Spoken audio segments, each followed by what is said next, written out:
On va rester de ce côté. Voilà.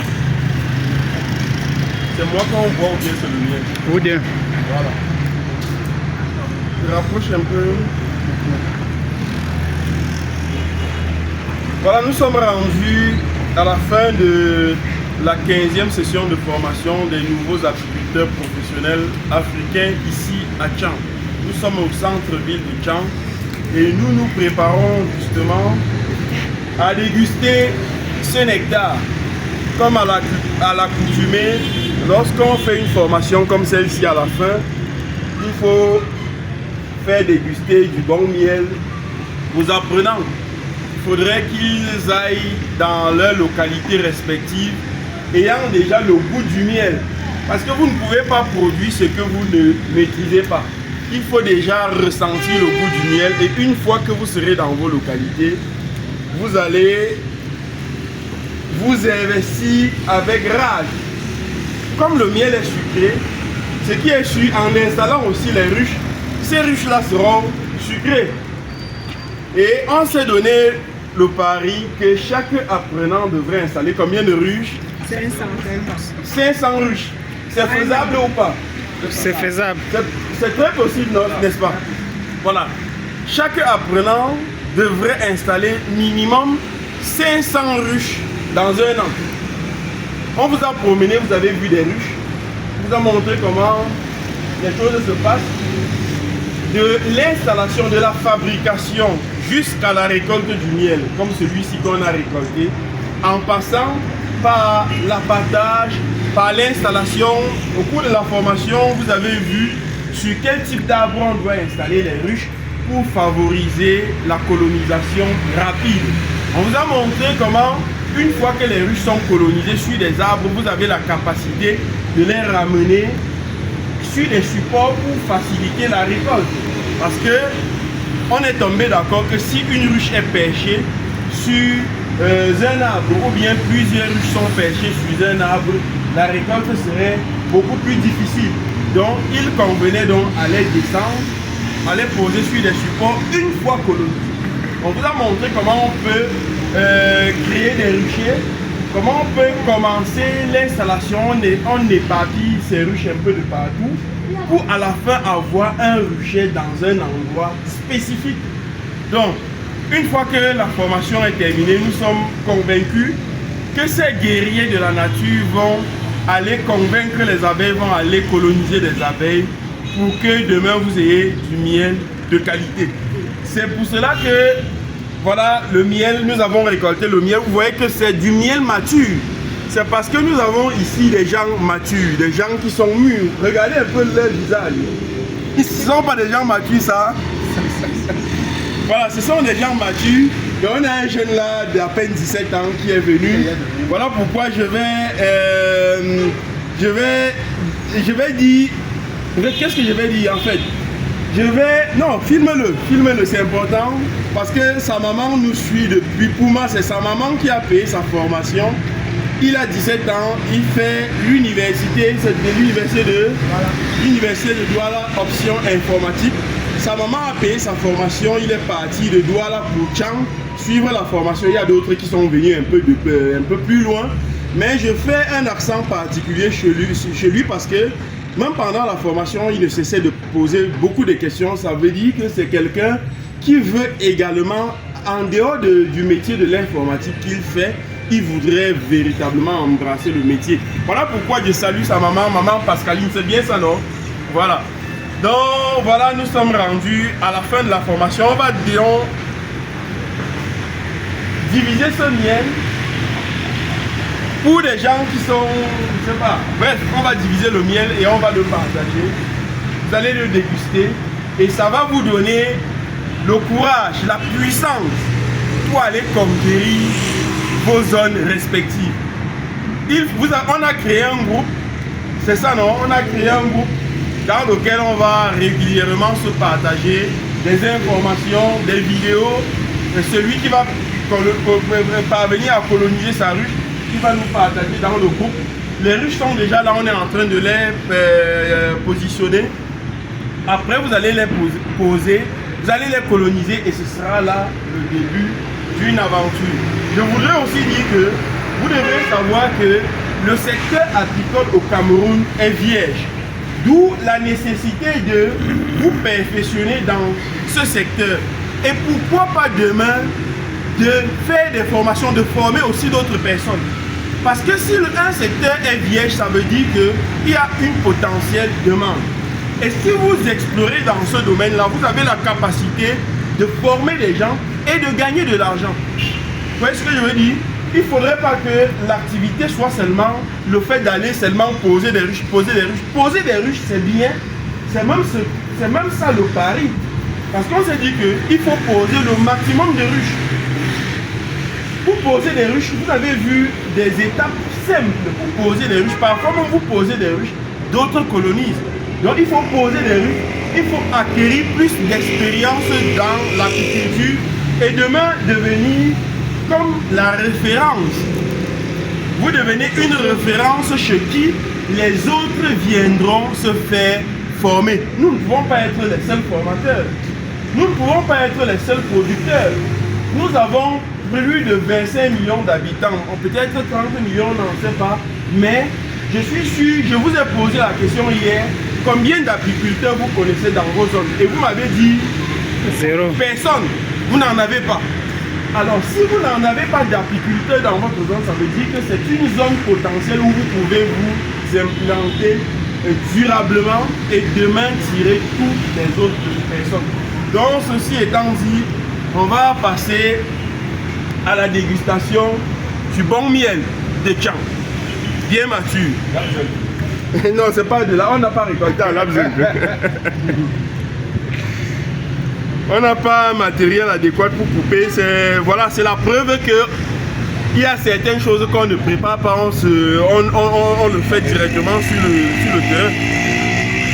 Donc on va couper avec le lève 4, je veux dire le réducteur d'entrée.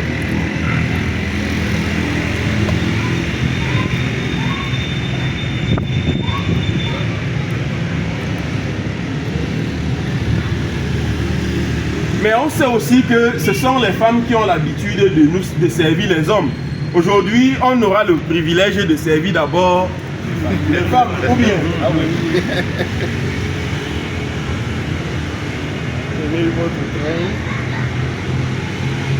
Voilà.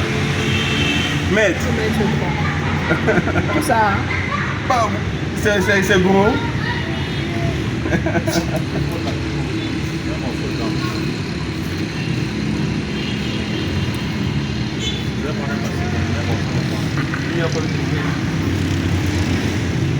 On va mettre ça dans quoi? Mais vous mangez, non? C'est pour manger. Ça, c'est dégustation.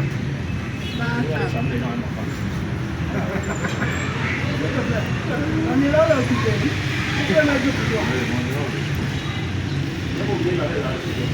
Voilà, l'autre chose, vous allez constater que ce miel, il est sombre. Il y a certaines personnes qui me demandent toujours pourquoi le miel il est noir. Pourquoi? Parce que lorsqu'on le met dans la bouteille, vous allez constater qu'il est complètement noir. Le miel, en réalité, la couleur du miel dépend du compartiment dans lequel on a fait l'extraction, aussi de la zone dans laquelle on a fait la récolte. Le miel qui se récolte à haut coût, certainement n'aura pas les mêmes vertus ou bien la même couleur qu'un miel qui se récolte à Baganté ou à Tchang ou à Mbouda ou bien au nord. Aussi, le miel qui se récolte dans la hausse n'aura pas la même couleur qu'un miel qui se récolte dans le corps de la ruche. Et on vous a expliqué pourquoi c'est comme cela. Parce que dans la hausse, généralement, la reine ne pond pas.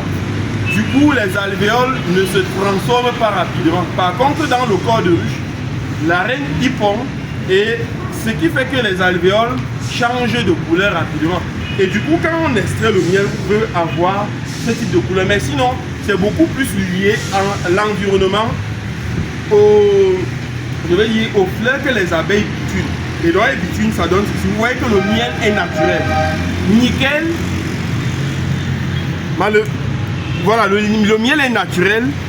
Il est sombre, un peu sombre comme vous êtes en train de voir, mais c'est du bon miel. Donc, voilà. Il n'a pas pris. Voilà. Chacun prend une tranche.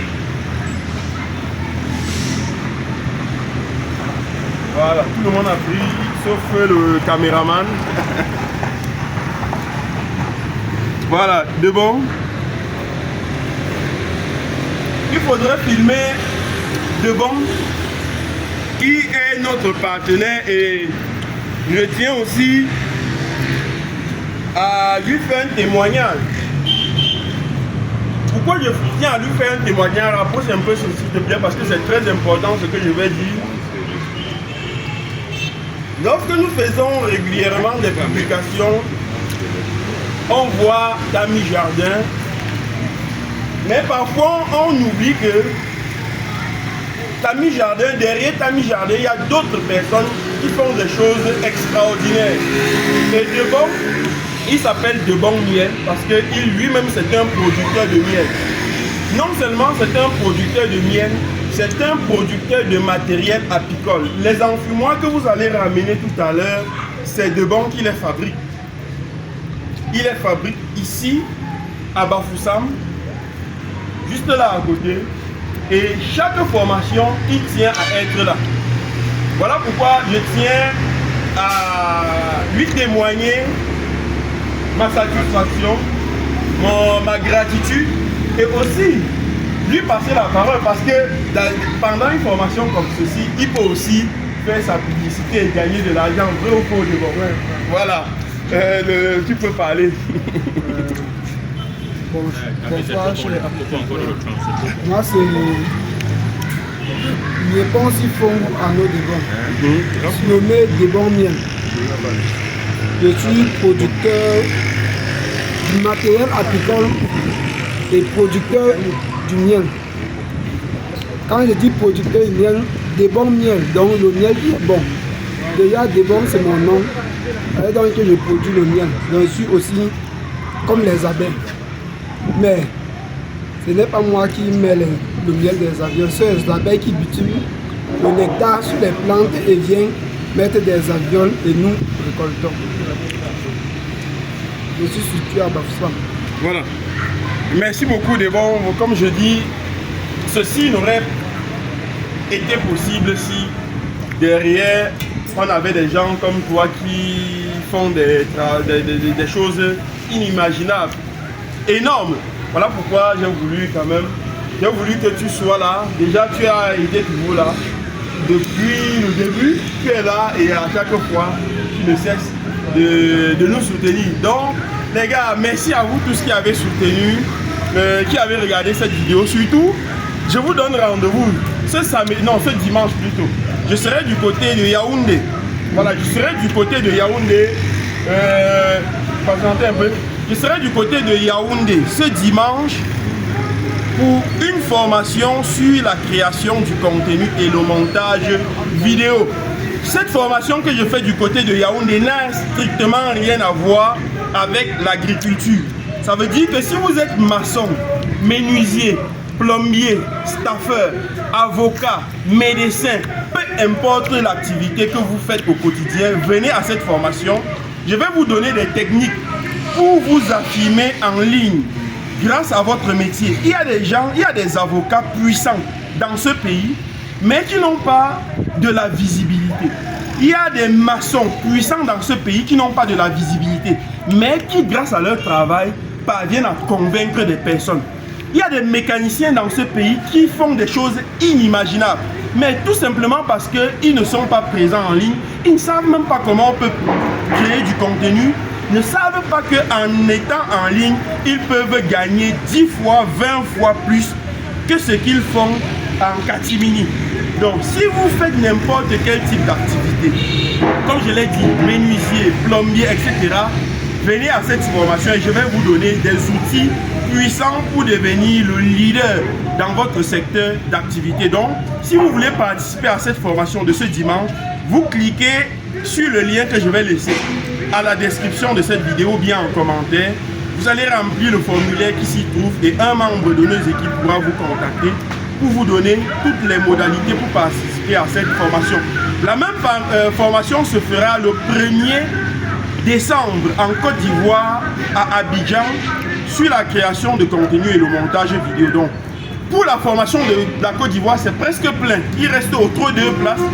Et les gens qui attendent généralement la dernière minute pour réserver des places, certainement vous n'allez pas pouvoir la réserver parce que la formation de Côte d'Ivoire est pleine. Donc, réservez votre place et on se donne rendez-vous ce 24 novembre et le 1er décembre à Yaoundé et à Abidjan. A très bientôt les gars.